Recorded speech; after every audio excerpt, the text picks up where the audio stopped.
السلام عليكم ورحمة الله وبركاته. أهلا بكم في فيديو جديد على قناة ترند اليوتيوب 2. وموعد مباراة الشباب والباطن ضمن مباريات الدور 32 من بطولة كأس الملك خادم الحرمين الشريفين، ومعلق المباراة والقناة الناقلة للمباراة.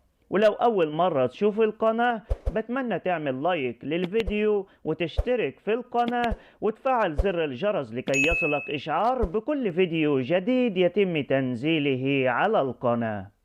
وموعد المباراة اليوم الأحد 24 سبتمبر 2023 الساعة 9 مساء بتوقيت مكة المكرمة على استاد الأمير فيصل بن فهد.